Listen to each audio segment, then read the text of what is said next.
Saïda Negza est présidente de la Confédération Générale des Entreprises Algériennes, CGEA, une des nombreuses organisations du patronat algérien. Les Algériens ont découvert la femme d'affaires surtout après ses nombreux bras de fer avec Ali Haddad, qui a présidé l'ex-FCE, devenu CAPC, pendant de nombreuses années et soutien indéfectible de Bouteflika. Les pratiques unanimement dénoncées aujourd'hui, elle les avait pointées du doigt en leur temps. Ce n'était pas facile, ni sans risque. Des industriels plus costauds et même des politiques haut placés s'étaient publiquement plaints de la capacité de nuisance d'hommes d'affaires proches du cercle présidentiel. Mais Negza ne ratait pas une occasion pour s'opposer au patron du FCE et le TRHB et de le fustiger. Surtout lorsque c'est lui-même qui prête le flanc. En 2015, Haddad avait tenu de malheureux propos, sur le ton de la plaisanterie peut-être, lorsqu'il a invité les Chinois à venir en Algérie où il y a beaucoup de femmes. Je me sens humilié, ainsi que toutes les femmes algériennes, avait réagi la femme d'affaires, qui appellera le président de la République à intervenir pour mettre fin à ces agissements, non sans interroger Ali Haddad sur l'origine de sa fortune. Elle aussi avait soutenu l'ancien président, mais elle s'est distinguée par son opposition au complot qui avait visé pendant l'été 2017 Abdelmadjid Tebboune, alors Premier ministre. Elle avait refusé de signer une motion de soutien à Ali Haddad, initiée par ce dernier et le patron de l'État à l'époque, Abdelmadjid Sidi Saïd, au cours d'une réunion à l'hôtel Rassi. C'était le début de la chute du Premier ministre Tebboune qui avait entrepris dès sa nomination 3 mois plus tôt à séparer l'argent de la politique et montrer son hostilité vis-à-vis d'Ali Haddad. Il prétend défendre le programme du président alors qu'il s'attaque à son Premier ministre désigné par le même chef de l'État et à l'effet, précisément, d'appliquer ce même programme. Par ailleurs, à ma connaissance, c'est la première fois qu'un syndicaliste, censé être au service des travailleurs, en vient à soutenir, de cette manière, le patronat contre une action du gouvernement qui cherche à dialoguer et à rationaliser les dépenses, avait-elle déclaré publiquement. Aujourd'hui, la CGEA est peut-être la plus active des organisations patronales algériennes. Sa présidente sillonne le pays de long en large, va à la rencontre des petits industriels du sud, de Kabylie, de l'est et de l'ouest, discutant avec eux et rapportant leurs doléances qu'elle tente de faire parvenir jusqu'aux plus hautes autorités. Elle a beaucoup fait parler d'elle lorsque, il y a une dizaine de jours, elle s'est rendue à Béjaïa où elle a visité les installations du groupe Cevital. Dans une déclaration largement partagée sur les réseaux sociaux, elle a émis le vœu de voir créer 1000 Rubrab et non bien entendu 1000 Haddad. Elle s'en est prise à ceux qui veulent casser ce groupe, le plus grand groupe d'Afrique et l'Aïssaba caché qui a brisé tous les hommes honnêtes et qui continue à casser l'Algérie et à saboter le programme du président de la République. Toujours à Béjaïa, elle a pris la défense d'un autre industriel qui se voit mettre les bâtons dans les roues par le maire de sa propre commune. La même attitude de l'administration locale est dénoncée lors d'une visite qu'elle a effectuée dans plusieurs wilayas, comme Ouargla où elle s'est rendue récemment. Ce n'est pas normal, j'ai visité 17 wilayas et je n'ai pas rencontré un seul opérateur satisfait, dénonce-t-elle. C'est le siège de Haddad, l'argent de Haddad, les hommes d'affaires de Haddad. Les vidéos de ces visites sont largement partagées, notamment celle où elle prend la défense d'Issa de Rebrab, et ses propos ne laissent personne indifférent. Sur les réseaux sociaux, elle reçoit des éloges, mais aussi des critiques qui, pour elle, ne peuvent émaner que de ce qu'elle a combattu hier. Hier dimanche, Saïda Negza a décidé de contre-attaquer. J'ai visité 17 wilayas. Ma dernière visite, je l'ai effectuée hier à Tizi Ouzou. En tout, 17 pages Facebook ont été ouvertes hier pour m'attaquer en disant que je fais partie des personnes qui soutiennent Rebrab, a-t-elle expliqué dans une déclaration d'LZ News. Se disant prête à tout, y compris mourir pour défendre ses positions et dire ce qui est juste, Saïda Negza accuse publiquement la Confédération algérienne du patronat citoyen, CEPAC, ex-FCE, d'être le visage de l'Aïssaba qui veut casser les hommes d'affaires honnêtes. Elle l'accuse d'être au service d'Ali Haddad, qui croupit en prison après avoir été lourdement condamné pour des faits de corruption. Il y a une association qui s'appelait le FCE.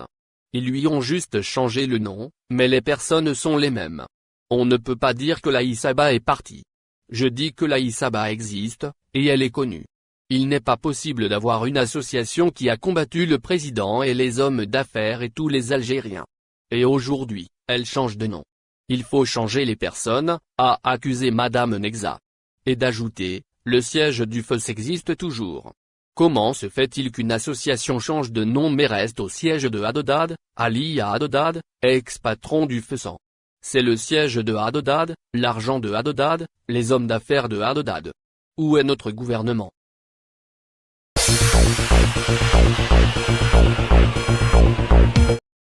A relayé ces derniers jours les informations faisant état d'un regain de tensions diplomatiques entre la France et l'Algérie. Le contexte est dominé par les propos polémiques du ministre du Travail algérien et surtout de l'annulation de la visite officielle prévue par le Premier ministre français, Jean Castex. Prévu ce dimanche, le déplacement du Premier ministre français Jean Castex en Algérie a été reporté sans date précise, à la demande d'Alger et à la surprise générale, quelques heures seulement après son annonce déjà tardive, indique le média TV5 Monde dans un article paru samedi. En coulisses, diverses sources ont fait état de l'irritation d'Alger de voir la délégation française réduite à 4 ministres, puis 2, contre une dizaine habituellement pour ce genre d'exercice, précise la même source. Les 2 ministres qui devaient venir étaient celui des Affaires étrangères, Jean-Yves Le Drian, et le ministre de l'économie Bruno Le Maire. Le média français Le Point fait état dans un article publié samedi du retour de slogans anti-français lors des manifestations populaires du Irak. Des slogans scandés tels que « La France est de retour, jeunes levez-vous » ont notamment été rapportés par la même source, qui fait également état de pancartes où il est écrit « Là où arrive la France, c'est la destruction » ou encore « Macron dégage, vous n'êtes pas le bienvenu dans le pays des martyrs ». La presse française a relayé ces derniers jours les informations faisant état d'un regain de tensions diplomatiques entre la France et l'Algérie. Le contexte est dominé par les propos polémiques du ministre du Travail algérien et surtout de l'annulation de la visite officielle prévue par le Premier ministre français, Jean Castex. Prévu ce dimanche, le déplacement du Premier ministre français Jean Castex en Algérie a été reporté sans date précise, à la demande d'Alger et à la surprise générale, quelques heures seulement après son annonce déjà tardive, indique le média TV5 Monde dans un article paru samedi.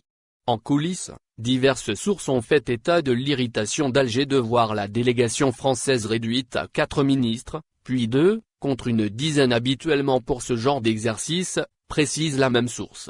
Les 2 ministres qui devaient venir étaient celui des Affaires étrangères, Jean-Yves Le Drian, et le ministre de l'économie Bruno Le Maire. Le média français Le Point fait état dans un article publié samedi du retour de slogans anti-français lors des manifestations populaires du Irak. Des slogans scandés tels que « La France est de retour, jeunes levez-vous » ont notamment été rapportés par la même source, qui fait également état de pancartes où il est écrit « Là où arrive la France, c'est la destruction » ou encore « Macron dégage, vous n'êtes pas le bienvenu dans le pays des martyrs ». En quête de légitimation internationale dans une période critique marquée par un double défi, le Irak, mouvement de protestation, à l'intérieur et l'activisme diplomatique du Maroc à l'extérieur, le gouvernement algérien nourrissait de hautes ambitions pour cette visite française, estime pour sa part le journal Le Monde dans un article publié ce lundi, soulignant que la déconvenue diplomatique prend à contre-pied l'effort de réconciliation auquel s'attellent Emmanuel Macron et son homologue algérien, Abdelmadjid Tebboune, dont la relation personnelle est au beau fixe. L'annulation de dernière minute, officiellement maquillée à Paris en report à une date ultérieure, de la visite que le Premier ministre français, Jean Castex, devait effectuer à Alger dimanche 11 avril en compagnie de 2 poids lourds du gouvernement, Jean-Yves Le Drian et Bruno Le Maire, illustre une nouvelle fois la fragilité du lien Paris-Alger, affirme Le Monde, qui fait par ailleurs état de l'irritation de l'Algérie concernant l'ouverture d'une antenne du parti La République En Marche du président Macron à Dakhla, dans le Sahara occidental occupé. À cet étau algérien s'ajoute une nouvelle géopolitique régionale qui complexifie davantage l'équation. Le Maroc, frère ennemi de l'Algérie, est plus que jamais à l'offensive pour faire avaliser sur la scène internationale la marocanité du Sahara occidental, à rebours des résolutions du Conseil de sécurité de l'ONU qui avait appelé à un référendum d'autodétermination, Aujourd'hui dans les limbes, indique le journal français. Le Monde souligne que la reconnaissance en décembre par l'ex-administration américaine de Donald Trump de la souveraineté de Rabat sur le Sahara occidental, en échange de la normalisation diplomatique entre le Maroc et Israël, a accru la pression sur l'Algérie, soutien historique de la cause sahraoui. Dans ce contexte régional de plus en plus tendu, des adhérents marocains de la République en marche, LRM, un parti dans le parti au dire d'un proche du mouvement, ont annoncé le 8 avril l'ouverture d'une antenne macroniste à Dakhla, au Sahara occidental. Au siège de LRM à Paris, on précise qu'il ne s'agit là que d'une initiative locale ne comportant aucun message politique à caractère national. Mais à Alger, le geste n'a fait que renforcer, selon le quotidien et El Watan, les soupçons d'un jeu trouble des autorités françaises, perméable aux groupes d'influence pro-marocains agissant de concert avec les nostalgiques de l'Algérie française. Entre Paris et Alger, le poison de la suspicion demeure intact, conclut Le Monde.